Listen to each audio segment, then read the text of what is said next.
ನಮಸ್ಕಾರ ವೀಕ್ಷಕರೇ, ನೀವು ನೋಡ್ತಾ ಇರೋದು ಆದ್ಯಂತ್ ಮೀಡಿಯಾ. ಇಂದು ಸುಪ್ರೀಂ ಕೋರ್ಟ್ ಮೊದಲ ಬಾರಿಗೆ ನಿಷ್ಕ್ರಿಯ ದಯಾಮರಣಕ್ಕೆ ಅನುಮತಿ ನೀಡಿದೆ. ಇದು ಭಾರತ ದೇಶದ ಘನತೆಯ ಸಾಯುವ ಹಕ್ಕಿನ ವಿಕಾಸಗೊಳಿಸುತ್ತಿರುವ ನ್ಯಾಯಶಾಸ್ತ್ರದಲ್ಲಿ ಒಂದು ಮಹತ್ವದ ತಿರುವನ್ನ ನೀಡ್ತಾ ಇದೆ. ಕಟ್ಟಡದಿಂದ ಭೀಕರವಾಗಿ ಬಿದ್ದು 13 ವರ್ಷಗಳಿಂದ ಗುಣವಾಗದೆ ಕೋಮಾ ಸ್ಥಿತಿಯಲ್ಲಿದ್ದಂತಹ 32 ವರ್ಷದ ಹರೀಶ್ ರಾಣಾ ಅವರ ತಂದೆ ಸಲ್ಲಿಸಿದಂತಹ ಅರ್ಜಿಯನ್ನ ಇಂದು ಸುಪ್ರೀಂ ಕೋರ್ಟ್ ಅಂಗೀಕರಿಸಿದೆ. ಹಾಗಾದ್ರೆ ದಯಾಮರಣ ಅಂದ್ರೆ ಏನು? ಜನರು ದಯಾಮರಣವನ್ನ ಯಾಕೆ ಬಯಸ್ತಾರೆ? ದಯಾಮರಣ ಯಾಕೆ ಕಾನೂನುಬದ್ಧವಾಗಿದೆ? ಎಲ್ಲವನ್ನ ತಿಳಿಸ್ತೀನಿ. ದಯಾಮರಣ ಅಂದ್ರೆ ಗುಣಪಡಿಸಲಾಗದ ತೀವ್ರ ನೋವಿನಿಂದ ಬಳಲುತ್ತಿರುವಂತಹ ರೋಗಿ ಜೀವನವನ್ನ ಅವರ ಅಥವಾ ಅವರ ಕುಟುಂಬದವರ ಇಚ್ಛೆಯಂತೆ ವೈದ್ಯಕೀಯ ಹಸ್ತಕ್ಷೇಪದ ಮೂಲಕ ನೋವುರಹಿತವಾಗಿ ಕೊನೆಗೊಳಿಸುವ ಪ್ರಕ್ರಿಯೆಯಾಗಿದೆ. ಇದನ್ನ ಕರುಣೆ ಹತ್ಯೆ ಅಂತ ಕರೀತಾರೆ. ದಯಾಮರಣವು ಮುಖ್ಯವಾಗಿ ಔಷಧಿ ನೀಡಿ ಕೊಲ್ಲೋದು ಮತ್ತು ಜೀವನ ರಕ್ಷಕ ವ್ಯವಸ್ಥೆಯನ್ನ ಸ್ಥಗಿತಗೊಳಿಸೋದು ಎಂದು ವಿಂಗಡಿಸಲಾಗಿದೆ. ನಮ್ಮ ದೇಶದಲ್ಲಿ ಭಾರತೀಯ ಮಾನವೀಯ ಮೌಲ್ಯಗಳಿಗೆ ಸಾಕಷ್ಟು ಪ್ರಾಮುಖ್ಯತೆ ಇದೆ. ಈ ನೆಲದಲ್ಲಿ ಸುಪ್ರೀಂ ಕೋರ್ಟ್ ದಯಾಮರಣಕ್ಕೆ ಭಾರತದಲ್ಲಿ ಮಾನ್ಯತೆ ನೀಡಿಲ್ಲ. ದಯಾಮರಣವನ್ನ ಕಾನೂನಿನ ಮಾನ್ಯತೆ ಪಡೆದು ತಜ್ಞ ವೈದ್ಯರ ಸಹಾಯದೊಂದಿಗೆ ನಡೆಸಲಾಗುವಂತಹ ಆತ್ಮಹತ್ಯೆ ಎಂದು ಹೇಳಲಾಗುತ್ತೆ. ಇಲ್ಲಿ ರೋಗಿಯ ಬೇಡಿಕೆ ಮೇರೆಗೆ ವೈದ್ಯರು ದಯಾಮರಣವನ್ನ ಆತನ ಆರೋಗ್ಯದ ಸ್ಥಿತಿ ಮೇಲೆ ಹೇಳಲಾಗುತ್ತೆ. ದಯಾಮರಣದಲ್ಲಿ ಮುಖ್ಯವಾಗಿ 2 ವಿಧ ಗೋಚರಿಸುತ್ತೆ. ಒಂದು ಸ್ವಘೋಷಿತ ದಯಾಮರಣ ಮತ್ತು ಪರೋಕ್ಷ ದಯಾಮರಣ. ಸ್ವಘೋಷಿತ ದಯಾಮರಣದಲ್ಲಿ ರೋಗಿಯು ತನ್ನ ನೋವಿನ ಜೀವನವನ್ನ ಮುಂದುವರಿಸಲಾಗದ ಸ್ಥಿತಿಯಲ್ಲಿ ಸಾವಿಗಾಗಿ ಸಲ್ಲಿಸುವ ಬೇಡಿಕೆಯಾಗಿದೆ. ಪರೋಕ್ಷ ದಯಾಮರಣದಲ್ಲಿ ರೋಗಿಯು ತನ್ನ ಭಾವನೆಯನ್ನ ವ್ಯಕ್ತಪಡಿಸಲಾಗದ ಸ್ಥಿತಿಯಲ್ಲಿದ್ದು ಆತನ ಮನೆಯವರು ಆತನ ಸಾವಿಗಾಗಿ ಸಲ್ಲಿಸುವ ಬೇಡಿಕೆಯಾಗಿದೆ.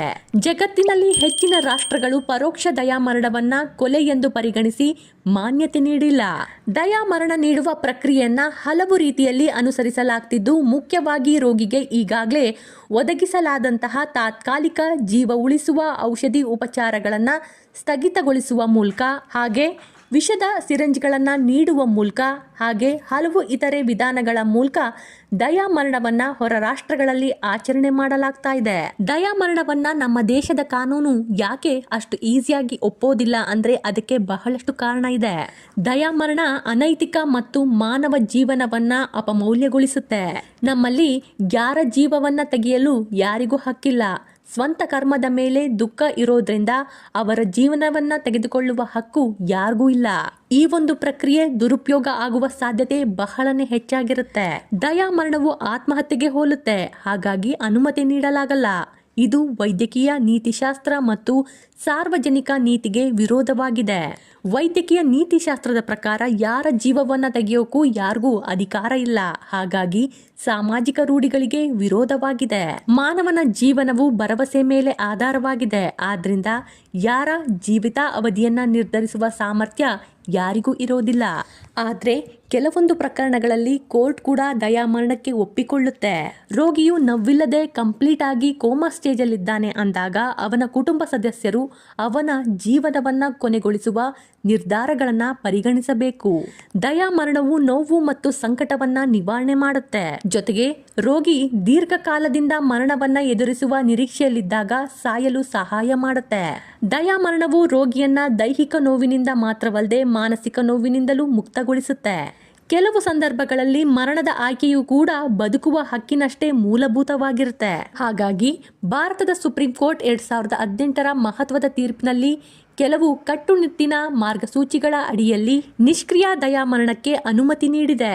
ನ್ಯಾಯಾಲಯವು ಘನತೆಯಿಂದ ಸಾಯುವ ಹಕ್ಕು ಅಂದ್ರೆ right to die with dignity ಸಂವಿಧಾನ 21ನೇ ವಿಧಿಯಡಿ ಜೀವಿಸುವ ಹಕ್ಕಿನ ಭಾಗವಾಗಿದೆ ಎಂದು ತಿಳಿಸುತ್ತೆ. ಆದ್ರೆ ಭಾರತದಲ್ಲಿ ಸಕ್ರಿಯ ದಯಾಮರಣವು ಇಂದಿಗೂ ಕಾನೂನು ಬಾಹಿರವಾಗಿದೆ. ಇದಕ್ಕೆ ಸಂಬಂಧಿಸಿದಂತೆ ವ್ಯಕ್ತಿ ತಾವು ಪ್ರಜ್ಞಾಹೀನ ಸ್ಥಿತಿಗೆ ತಲುಪುವ ಮೊದಲೇ ತಮ್ಮ ವೈದ್ಯಕೀಯ ಚಿಕಿತ್ಸೆಯ ಬಗ್ಗೆ ನಿರ್ಧಾರ ತೆಗೆದುಕೊಳ್ಳುವ ಲೀವಿಂಗ್ ವೆಲ್ ಅಥವಾ ಮುಂಚೆಯೇ ಮುಂದಿನ ಜೀವನ ಬಗ್ಗೆ ನಿರ್ಧಾರ ತೆಗೆದುಕೊಳ್ಳುವ ಹಕ್ಕು ಅವನಿಗಿದೆ. ಏನಿದು ಲೀವಿಂಗ್ ವೆಲ್ ಅಂತ ಕೇಳಿದ್ರೆ, ಒಬ್ಬ ವ್ಯಕ್ತಿ ಆರೋಗ್ಯವಂತನಾಗಿದ್ದಾಗಲೇ ಭವಿಷ್ಯದಲ್ಲಿ ತಾನು ಗುಣಪಡಿಸಲಾಗದ ಕಾಯಿಲೆಗೆ ತುತ್ತಾಗಿ ಜ್ಞಾನ ಕಳೆದುಕೊಂಡ್ರೆ ತನಗೆ ಕೃತಕ ಜೀವದಾಯಕ ಚಿಕಿತ್ಸೆ ನೀಡಬಾರದು ಎಂದು ಬರೆದಿಡುವ ಕಾನೂನು ದಾಖಲೆ ಇದೆ. ಇದನ್ನ ನೋಟರಿ ಅಥವಾ ಕಾನೂನು ಅಧಿಕಾರಿಗಳ ಮುಂಭಾಗದಲ್ಲಿ 2 ಸಾಕ್ಷಿಗಳ ಜೊತೆಗೆ ಸಹಿ ಮಾಡಿಸಿಕೊಂಡು ತಯಾರಿಸಬಹುದು. ಈ ದಾಖಲೆಯನ್ನ ರಾಷ್ಟ್ರೀಯ ಆರೋಗ್ಯ ಡಿಜಿಟಲ್ ದಾಖಲೆಯಲ್ಲಿ ಸಂರಕ್ಷಿಸಲು ಇತ್ತೀಚಿನ ಮಾರ್ಗಸೂಚಿಗಳು ಸೂಚಿಸುತ್ತೆ. ಇವತ್ತಿನ ಮಹತ್ವದ ಬೆಳವಣಿಗೆ ಬಗ್ಗೆ ಹೇಳೋದಾದ್ರೆ, ಭಾರತದ ಸುಪ್ರೀಂ ಕೋರ್ಟ್ ಇಂದು ಮಾರ್ಚ್ 11, 2026 ಒಂದು ಐತಿಹಾಸಿಕ ತೀರ್ಪನ್ನು ನೀಡಿದೆ. ಹರೀಶ್ ರಾಣಾ ಎಂಬ ವ್ಯಕ್ತಿ ಪ್ರಕರಣದಲ್ಲಿ 13 ವರ್ಷಗಳಿಂದ ಪ್ರಜ್ಞಾಹೀನ ಸ್ಥಿತಿಯಲ್ಲಿರುವಂತಹ ಇವರಿಗೆ ನೀಡಲಾಗುತ್ತಿದ್ದಂತಹ ಕೃತಕ ಆಹಾರ ಮತ್ತು ದ್ರವ ಪದಾರ್ಥಗಳನ್ನ ವ್ಯವಸ್ಥೆಯನ್ನ ಹಿಂಪಡೆಯಲು ನ್ಯಾಯಾಲಯ ಅನುಮತಿ ನೀಡಿದೆ. 2018ರ ತೀರ್ಪಿನ ನಂತರ ವ್ಯಕ್ತಿಯೊಬ್ಬರಿಗೆ ಪ್ರಾಯೋಗಿಕವಾಗಿ ನಿಷ್ಕ್ರಿಯ ದಯಾಮರಣಕ್ಕೆ ಅವಕಾಶ ನೀಡಿದ ಭಾರತದ ಮೊದಲ ಪ್ರಕರಣ ಇದಾಗಿದೆ. 2023ರಲ್ಲಿ ಸುಪ್ರೀಂ ಕೋರ್ಟ್ ಈ ಮಾರ್ಗಸೂಚಿಯನ್ನ ಸರಳಗೊಳಿಸಿತು. ಭಾರತದಲ್ಲಿ ನಿಷ್ಕ್ರಿಯ ದಯಾಮರಣಕ್ಕೆ ಮುಖ್ಯ ಅಂಶಗಳು ಹೀಗಿವೆ. ಆಸ್ಪತ್ರೆಯಲ್ಲಿ ಪ್ರಾಥಮಿಕ ವೈದ್ಯಕೀಯ ಮಂಡಳಿ ಮತ್ತು ದ್ವಿತೀಯ ಮಂಡಳಿಯು ರೋಗಿಗೆ ಚೇತರಿಸಿಕೊಳ್ಳುವ ಸಾಧ್ಯತೆ ಇಲ್ಲ ಎಂದು ಪರಿಗಣಿಸಬೇಕು.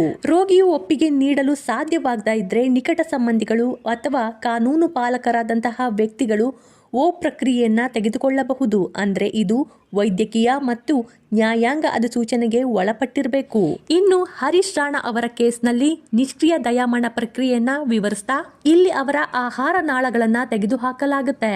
ಅವರಿಗೆ ಯಾವುದೇ ನೋವು ಅನುಭವಕ್ಕೆ ಬಾರದಂತೆ ನಿದ್ರಾಜನಕವನ್ನ ನೀಡಲಾಗುತ್ತೆ. ಅವರು ಸಾಯುವವರೆಗೂ ಅವರಿಗೆ ಆರಾಮವಾಗಿರುತ್ತೆ. ದಯಾಮರಣ ಎನ್ನುವುದು ನಮ್ಮ ದೇಶದ ಮೂಲದಿಂದ ಬಂದಿದ್ದಲ್ಲ. ಅದು ವೆಸ್ಟರ್ನ್ ಕಂಟ್ರೀಸ್ಗಳಿಂದ ಮೂಲದಲ್ಲಿ ಉದಯಿಸಿದ್ದು. ನಮ್ಮ ದೇಶದಲ್ಲಿ ಪ್ರತಿಯೊಂದು ಜೀವಕ್ಕೂ ಬದುಕುವ ಹಕ್ಕಿದೆ. ಹಾಗಾಗಿ ನಮ್ಮ ಸಂಪ್ರದಾಯವಾಗಲಿ, ನಮ್ಮ ಕಾನೂನು ವ್ಯವಸ್ಥೆಯಾಗಲಿ ಅಥವಾ ನಮ್ಮ ವೈದ್ಯಶಾಸ್ತ್ರವಾಗಲಿ ಯಾವುದೂ ಕೂಡ ದಯಾಮರಣಕ್ಕೆ ಒಪ್ಪೋದಿಲ್ಲ. ಇದು ದಯಾಮರಣದ ಬಗ್ಗೆ ಇರುವಂತಹ ಕಂಪ್ಲೀಟ್ ಮಾಹಿತಿಯಾಗಿತ್ತು. ಧನ್ಯವಾದಗಳು.